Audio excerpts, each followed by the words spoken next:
Beberapa ratus tahun yang lalu terjadilah rute perjalanan manusia yang sangat luas, sangat jauh namun aktif dilewati pedagang yang menghubungkan dunia barat dan dunia timur dengan rute lebih dari 10.000 km. Terjadilah pertukaran barang, ide, dan budaya yang kemudian hari dinamakan Silk Road atau Jalur Sutra. Di tahun 2013 seorang manusia ingin menghidupkan kembali Silk Road tersebut dan dia menamakan The Belt Road Initiative atau BRI. Mengikat perdagangan negara-negara di bawah manajemen Tiongkok yang akan mengikat 70% perdagangan dunia, memutar 65% dari global GDP, juga akan mentautkan 65% penduduk dunia, mengendalikan 70% sumber energi dunia, menyediakan 70% kebutuhan pangan dan memutar 80% sumber daya mineral dunia. Untuk itu, BRI meluncurkan multiple project di seluruh negara yang setuju menjadi bagian dari BRI tersebut, seperti di Pakistan untuk membangun infrastruktur jalanan, di Sri Lanka pelabuhan laut yang sangat besar kapasitasnya, membangun kota untuk warga Tiongkok di Malaysia, hydropower plant di Uganda, jalan bebas hambatan di Serbia, dan itu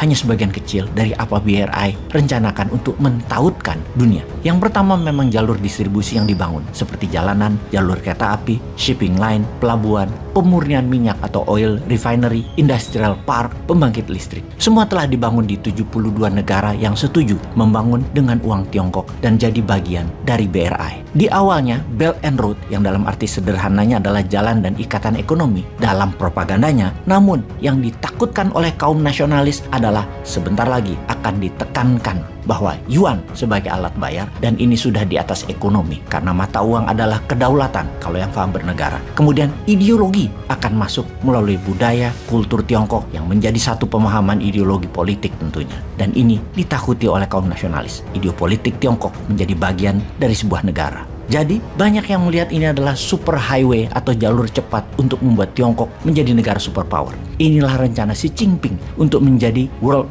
power.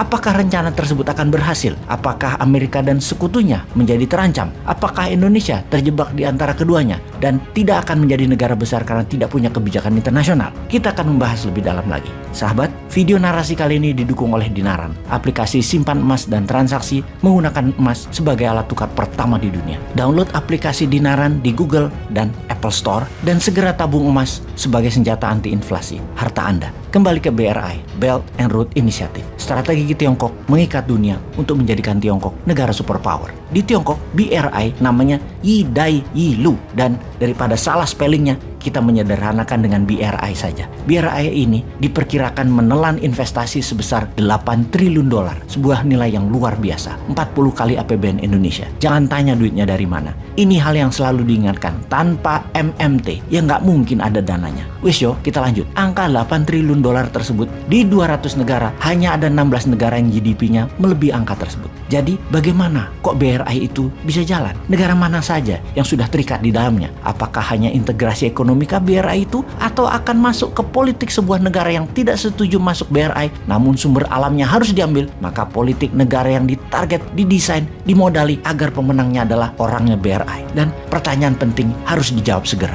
Apakah strategi ekonomi BRI ini akan jangka panjang menguntungkan negara yang bergabung atau hanya menguntungkan Tiongkok? Kita akan mulai membedahnya. Kita kembali ke Oktober 2013 di Kazakhstan. Xi Jinping mengatakan pertama kali tentang semangat membangun kembali sejarah masa lalu di zaman modern, tentang Silk Road abad pertengahan yang akan menjadi motor penggerak ekonomi di zaman modern ini. BRI diresmikan sebagai Unify the Global Market atau penyatuan pasar global mulai dijalankan. Setahun kemudian, Xi Jinping ke Indonesia dan menyatakan yang namanya Maritime Silk Road, di mana jalur laut maritim digadang-gadang karena paling murah dibandingkan jalan darat dan jalan udara dalam distribusi barang secara jumlah besar. Jalur maritim yang terbaik, jalur laut, dan tanpa Indonesia ikut, maka rencana besar Maritime Silk Road akan gagal. Laut di wilayah Indonesia, juga selat di Indonesia adalah urat nadi 80% barang made in China. Ada 6 koridor utama jalan darat dalam BRI, yaitu jalur pertama dari Jilin ke Saint Petersburg, jalur darat tentunya, menggunakan rel. Kemudian yang kedua adalah dari Shandong ke Denmark, juga melalui Kazakhstan dan Turki.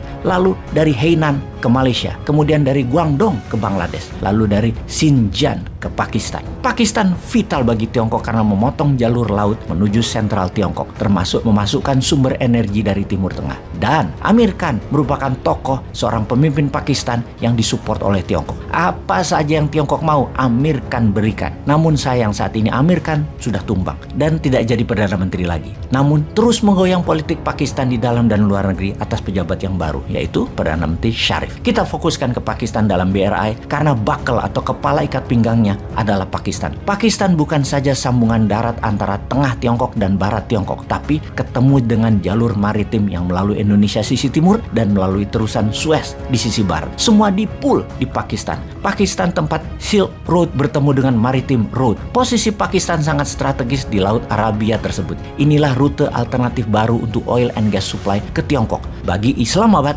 ini adalah curahan uang masuk ke Pakistan. Di mata Barat, Pakistan dulu bukan pilihan strategis dan Barat shock dengan strategi Tiongkok tersebut. Highway, railway, dan hydropower dibangun di Pakistan dalam skala masif, bernilai setengah dari GDP Pakistan yang senilai 270 billion dolar tersebut. Siapa yang membiayai? Semua disubsidi oleh pinjaman Tiongkok. Sekali lagi, dengan pinjaman Tiongkok. Tiongkok membangun untuk distribusi barang Tiongkok, namun modalnya pakai aset negara lain. Yang membiayai adalah banknya Tiongkok, yang menerima pinjaman adalah pemerintah Pakistan. Ini proyek pastinya adalah untuk memudahkan barang Tiongkok. Tiongkok yang untung banyak, namun pemerintah Pakistan malah berhutang ke Tiongkok. Sejauh ini, pada mulai paham?